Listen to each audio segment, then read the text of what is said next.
ఇప్పుడున్నటువంటి 2.5 సంవత్సరాల కాలంలో ఈ ప్రభుత్వం 1367 కోట్లు కేటాయించి ఒక్క రూపాయి కూడా ఎంబీసీ కార్పొరేషన్ కేటాయించలే. అదే బీసీ కార్పొరేషన్లకి 2252 కోట్లు బీఆర్ఎస్ ప్రభుత్వం 10 ఏళ్లలో చేస్తే, ఇదే కాంగ్రెస్ ప్రభుత్వం ఈ రెండు సంవత్సరాల్లో 2252 కోట్లు కేటాయించి ఒక్క రూపాయి కూడా ఖర్చు పెట్టే బీసీ కార్పొరేషన్కి.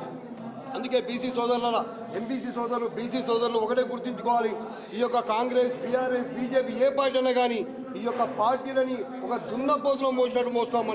మనం బీఆర్ఎస్ను మోసినాం, కాంగ్రెస్ను మోసినాం. బీఆర్ఎస్ మీద తీయటం మీద వాడి మీద కోపంతో మనం కాంగ్రెస్ వాళ్ళని గెలిపించుకుంటే కాంగ్రెస్ కంటే బీఆర్ఎస్ కంటే దుర్మార్గం కూడా కాంగ్రెస్ చేస్తూ ఉంది. కాబట్టి ఏ పార్టీలు బీసీలని బతికించే పార్టీలు కాదు, ఏ పార్టీలు బీసీల యొక్క బాగుకోరే పార్టీలు కావాలని మేము తెలియజేస్తా ఉన్నాం. అందుకే రాబో కాలంలో BC intellectual forum, BC political front chairman Balagoni Balaraju గారు, చిరంజీవి గారి ఆధ్వర్యంలో ఒక రాజకీయ పార్టీని తీసుకొచ్చి ఒక రాజకీయ శక్తిగా, ఒక రాజకీయ బీసీలను సంఘటితపరిచి ఒక రాజకీయ శక్తిగా ముందుకు పోవాల్సినటువంటి అవసరం ఉందని మేము ఉద్యమాలు చేస్తూ ఉన్నాం.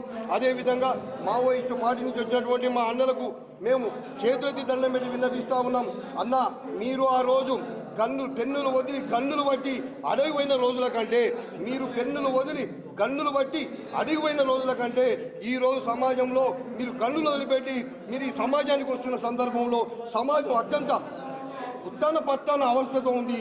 మొత్తం సమాజం అత్యంత ప్రమాదకరంగా ఉంది. కాబట్టి మావోయిస్టు అన్నలతో కూడా మా చిరంజీవి సార్ ఆధ్వర్యంలో, మా బాలరాజు గౌడ ఆధ్వర్యంలో ఖచ్చితంగా మేము చర్చలు జరిపి రాబో కాలంలో తెలంగాణ ప్రాంతంలో ఒక సామాజిక న్యాయం కోసం ఒక పార్టీగా అవతరించబోతామని తెలియజేస్తూ, బీసీలు మనకు అన్యాయం జరుగుతున్నప్పుడు ఏ పార్టీ వాడైనా గల్లాబట్టి గుంజి అడగాల్సినటువంటి అవసరం ఉంది, నిలదీయాల్సినటువంటి అవసరం ఉందని తెలియజేస్తా ఉన్నాను.